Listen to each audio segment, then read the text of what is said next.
Welcome to this edition of Labor Vision. I'm Bob Delaney, Executive Director of the Institute for Labor Studies and Research. Labor Vision, a production of the Institute, focuses on topics of importance to working Rhode Islanders. We hope you enjoy this edition.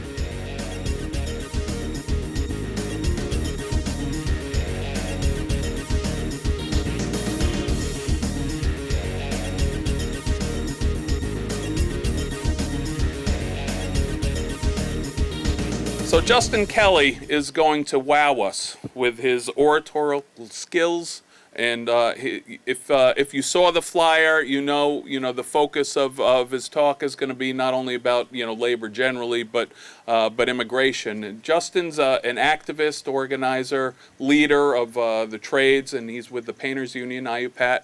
And Justin is here this morning. Justin, thanks for agreeing to join us, and come on up.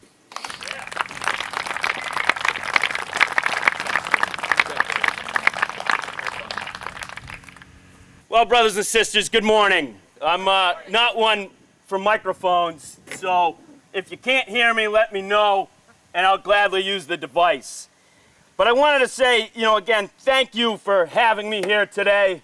Thank you for gathering on what is Labor's Day here in this cemetery, which is the site, obviously, the burial ground of so many, but also the site, the final resting place of some of Labor's martyrs here in Rhode Island.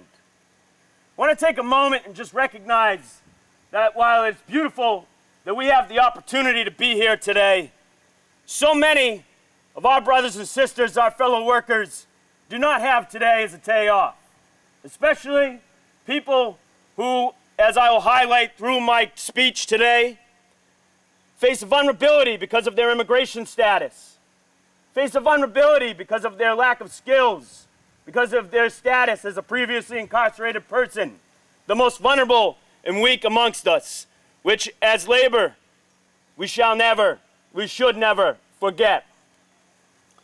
We stand here today on the 125th anniversary of Labor Day's official proclamation. 125 years of struggle, sacrifice, work, and labor to ensure that every working man and woman in this country have the ability to earn a living and live in dignity. In 1884, President Grover Cleveland proclaimed Labor Day a national holiday. But it wasn't out of the goodness of his heart. It wasn't because he was some progressive champion of working people. It was a reaction to the struggle of working men and women in this country.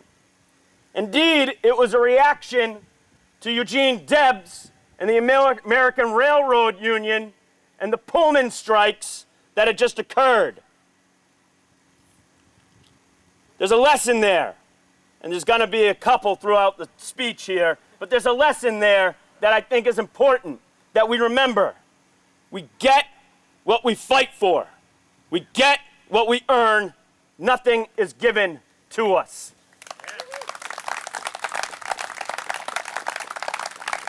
Indeed, the motion for a holiday recognizing labor had been in movement for quite a while.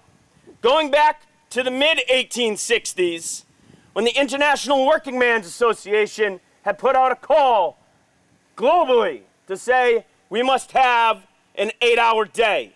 We must have the recognition of labor. In 1882 marked the first occurrence of a Labor Day parade in New York City with the Central Labor Union. There, it said that a carpenter by the name of P.J. McGuire had been the one to call for Labor Day. Now you forgive me and indulge me a little joke from the perspective of the trades. PJ may not have been the first one calling for Labor Day. Carpenters like to take maybe what's not theirs. He started out, and they've been doing it ever since. The real inception of Labor Day was a man by the name of Matthew McGuire, who was a machinist out of New Jersey. He and PJ together as well as many other folks from the Knights of Labor and other organizations that formed the Central Labor Union in New York City. And there in 1882, regardless of the inceptor, the person who came up with the idea, working men and women marched. The CLU was one of the first integrated labor unions in this country. And that's something I want to touch on. If you think of the historical period of the mid-1800s to the late 1800s, you have to touch upon what I think is the pivotal moment of this country, which is the collapse of Reconstruction. And if you have not had the chance, I please beg of you, find Henry Louis Gates Jr.'s documentary on Reconstruction. It's a 4-part piece on PBS. We need to understand, as I look out at a largely white audience, we need to understand the original sin of this nation, slavery, the fact that we never finished the job with Reconstruction, and you can draw a straight line from that occurrence to today of why we have the president that we have, why we face the challenges we face. The work is not done. And that's what I'm going to ask you today. I'm going to ask you today that we redouble our efforts, that we recommit to standing together for the least amongst us, together in unity, so that we can come up. Forgive me with the phone here. All right, well, listen, we know, and I won't belabor the points because I'm a practitioner, I'm not a historian. So you forgive me that I hit a couple of points along the way, but really, again, this is a call to action more than it's anything else. The struggles of working people have stretched all through the inception here of capitalism in the United States, the Industrial Revolution. Indeed, we have the honor of building the first mill here in Pawtucket, Slater's Mill, in 1793. Also, interestingly enough, the site of the first strike. In 1824, 102 women workers laid down their tools, walked away from their looms, and went on strike. The strike quickly spread across the town of Pawtucket through all of the mills, shutting it down. This was in response to a cut of wages. You fast forward into the 1880s. Albert Parson, his wife Lucy, formed the 8-Hour League in Chicago. In 1886, they marched on May 1st, 80,000 men and women. 350,000 workers across the country struck for something we take for granted today, the 8-hour day. Later, workers were shot down. Labor leaders were framed and executed because they had the gall and the daring to stand up to those in power and say, you know what? We want to be able to do more than just work. Because really, that's what it's about. That's what this is about today. That's what all of this is about, is our time. What we choose to do with it. The agency that we have. We live in a democracy, it's said. But too many people walk into the doorways of their workplace, and it is not a democracy. That is what we are about, to ensure that there is some semblance of democracy in the workplace. And that is what 8 men were hanged for in 1886. It wouldn't be until 1937, with the passage of the Fair Labor Standards Act, that the 8-hour day was national law, and then only for some workers. I'd be remiss if we didn't talk about here where we stand, which, like I said, is hallowed ground, the burial place, the final resting place of so many. But however, is also the site of a battle in 1934. A strike wave swept the textile industry up and down the coast. Working people said, you know what? We've had enough. We want union recognition. We want better wages and better conditions. Here, the strike couldn't be broken by scabs, so it took Governor Greene's bullets to do so. And allow me to please read the names of the fallen. The memorial as it reads, lest we not forget Charles Gorzinski, William Blackwood, Jude Courtmanch, and Leo Roulette. People who were shot down so that we could stand freely, so that we could have union recognition and union rights. The mills that we see across this state, the mills where people fought to form a union, those mills, many of them still stand. On the way here, I noticed another mill under construction, and you rest assured that I'll be inspecting the site next week. These mills, places like the Hope Webbing Factory over on Eston Ave in Pawtucket, places like the U.S. Rubber Mill in Providence, the U.S. Rubber Mill owned by that Irish titan, Joseph Bannigan, where he fought so many of his Irish toilers with the Knights of Labor. Joseph Bannigan's mill, fast forward to 2016, will become another site of labor exploitation. As a company, again, two Irishmen, Irish Americans, Mr. Brady and Mr. Sullivan, out of New Hampshire, renovated that mill. Well, the workers there, because we see it's no longer the Irish, the Europeans largely, it's Latino people, people from Mexico, people from Colombia, people from all over Latin America, people from Southeast Asia. These are the people who are exploited now because they had the gall and the daring to try to make a better life in this country where we say we open our arms to all of you. Fast forward at that U.S. Rubber Mill in 2016, workers were put into a situation where they faced hazardous conditions, unsafe work, wage theft, employee misclassification, and they subsequently, because of the lack of training provided to them, poisoned the surrounding neighborhood by sandblasting plumes of toxic material, dust, heavy metals, and God knows what else into the vulnerable neighborhoods surrounding this mill. I guarantee you, if you walk in there today and you swab for the presence of lead dust, you'll find it. So you see, not only the exploitation of vulnerable workers, of immigrant workers, does not only hurt those workers, it hurts all of us in so many ways. The Hope Webbing Mill really was interesting to me. We responded to an accident that occurred there. Again, a business model by the developer Urban Smart Growth to say, we don't care about labor standards. We do not care about anything but the bottom line. We're going to maximize our profit here. And so we're going to hire contractors, both general and sub, who have no allegiance to the standards that exist in the area. And what did that do? It almost cost 3 individuals their lives.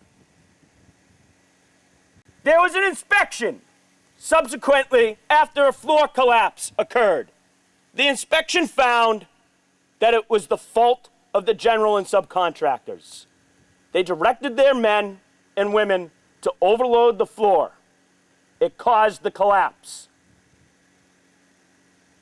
If I walked up and by purpose or negligence killed a man or woman, I would rightfully so stand trial and go to prison. When capital maims and murders, they face 0 to little consequence. Fines, small fines that are folded into the cost of doing business.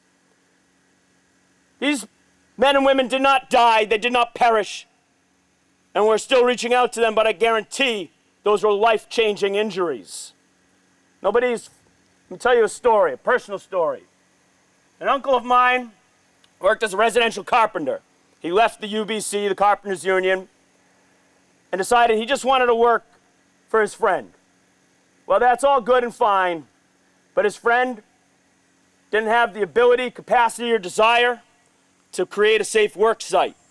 He fell off a pump staging 15 feet into sand. He shattered the whole side of his face, his wrist, and his arm. He's never been the same in terms of his ability to work. That was 15 feet into sand. a native-born white man from Massachusetts. We had to have fundraisers for years to ensure that he was taken care of, to ensure that he was able to make a recovery. Think about what an undocumented immigrant faces when you have an accident of that severity in your workplace. I strongly believe and suspect that these men and women were swept under the rug, possibly pressured to sign non-disclosure agreements. The jury's still out. But it's interesting to me that at that site of that mill was a site of struggle, a site of resistance, a site of unionization. There, in 1913, because it went into the early 19 teens, that children still worked. Good Lord. In our country, in the United States of America, in 1913, children working behind a loom. The statistics from the school agencies in Rhode Island at that time said only 68% of children went to school. Where were the rest of them? You can figure it out. I have an 8-week-old daughter at home. The idea of her having to do anything but live a beautiful childhood until she is an adult who can contribute to society is horrific. And who was it that said, the greatest thief is he who steals the playtime of children? Big Bill Haywood, the one-eyed miner, co-founder of the IWW. And there, the IWW was alive in 1913, as well as the CIO Textile Organizing Committee. And the workers struck, and they marched unpermitted, then paraded down the street to the Forrester Hall, where they were received with speeches of labor organizers and agitators, Elizabeth Gurley Flynn and Arturo Giovanni, who later themselves would pay a great price for their advocacy. The idea, again, that maybe you shouldn't have to go to work and face illness, injury, or death. That maybe, just maybe, in this country of freedom, you should have the freedom not have to go to work as a goddamn child. But there, they stood up and they struggled. And we see that again today. We stand in a pivotal, historic moment. And I need you to recognize that in your mind, but also in your heart. And I know that I'm preaching to the choir, but who wants to be preached to? The reality is that we need to seize the time. This 125th anniversary of Labor Day, 2/3 of Americans support labor unions, want a union. We need to redouble our efforts. We need to recommit. We need to look at what's happening on a broader picture. We need to look at what's happening with a president who openly embraces racism and white supremacist organizations, who openly stokes fears and division of xenophobia. And this is not new, but it's frightening to see a resurgence. Because going back again, nothing we have is given. We must fight for it. But we must be aware of where we're going and what we're fighting for. I want to just take a moment. There's a new logo that Trump-Pence is using. It's a lion face. First of all, back off. That's the IUPATs, okay? Second of all, you need to know that it came from a neo-fascist group who came up around the election of Trump. We need to talk about that openly and what it is. That there's neo-fascist groups, neo-Nazis, white supremacists, who engage some of our membership. I know they engage people in the building trades. And we need to be that backbone of this country that we've so often been. We need to stand up. We need to be the backstop to say that's not okay. That's not acceptable. And we have to do what we do, which is educate and organize, both internally and with the unorganized who seek union representation.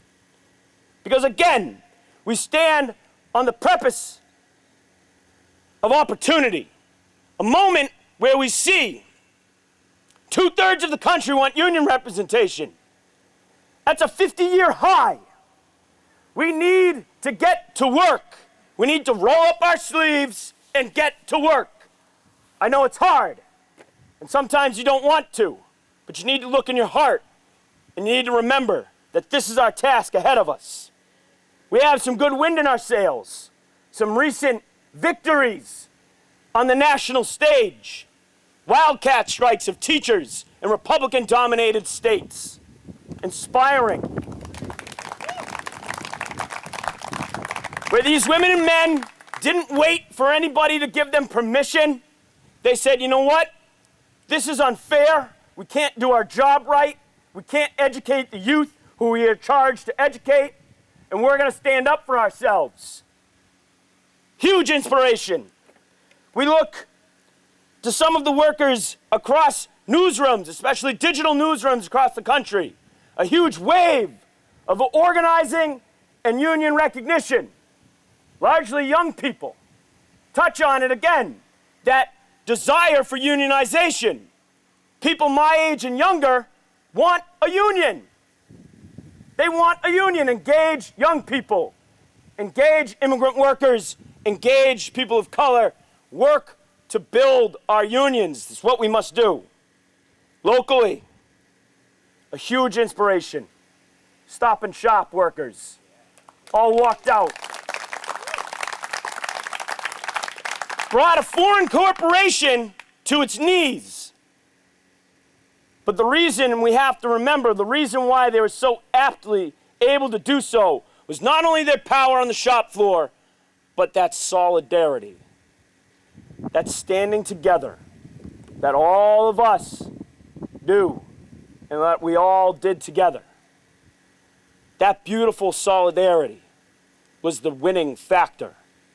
And again, that's the palpable aspect of what's occurring in this country right now. That people want to see change. And if we don't give them the hope, if we don't do the work to engage them, then Trumpite, neo-fascist style groups will. So, I'll end with this. A call to action. I know the construction industry, and I'm going to speak briefly about some things that need to happen. There needs to be organizing, yes, that's going to occur. But just as we've seen in the past, we see again that those in the halls of government can do for working people. The Department of Labor does incredible work. Attorney General Noronha, who's here with us today, has made a commitment to prosecute and crack down on crimes within the construction industry. That he deserves a round of applause. There's legislation and policy reforms that can really make a difference in the lives of the immigrant workers and the lives of native-born workers who work in the industry. Tax reform. So, to boot, not only is there a model of exploitation, but we give those developers our money. Your money, your tax dollars, goes to those developers with little to no attachments in the form of historic tax credits, in the form of Commerce Corporation tax incentives, in the form of tax stabilization agreements from cities and towns, primarily the city of Providence. So you look at, we're subsidizing this exploitation. We need a reform process to say there must be, when there's public expenditure, there must be public accountability. If we give, and we're okay with giving, that's fine. And you know what? From the perspective of the construction industry, we need that because of macroeconomic issues. If you don't create some subsidization, building doesn't occur, you have high unemployment in the industry, and let me tell you, that's a real toll. But it's a simple thing to say that, good Lord, at the very least, hire people that follow the damn law. Again, if I walk down the street, or if I walk next door and I punch my neighbor in the face, I'm going to get charged and probably put in jail. When companies do this, they incorporate it into the cost of doing business. That's not right. So we need legislation as well. Legislative changes to hold wage theft as a higher form of crime. As employee misclassification, a higher form of crime. That we need to understand that there must be legislation that says the guy up here who benefits, the corporation at the top, needs to be held accountable. And I guarantee you, the moment that happens, they're going to think twice about hiring people whose business model is exploitation of workers.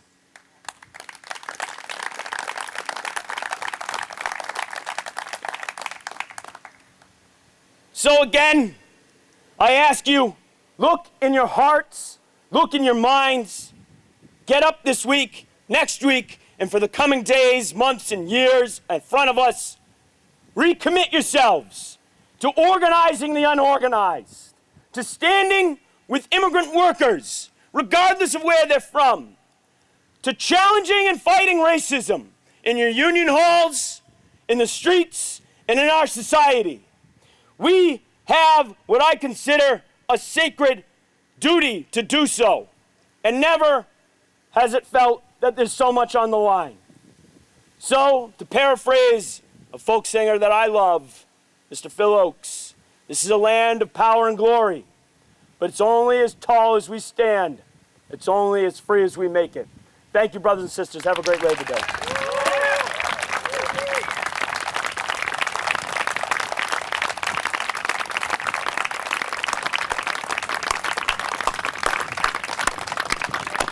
Justin, thank you. Thank you very much. Thank you for joining us for this edition of Labor Vision. We appreciate your input and encourage your comments. Labor Vision can be seen on this channel 3 times each week: Tuesday at 7 p.m., Thursday at 8 p.m., and Saturday at 5 p.m.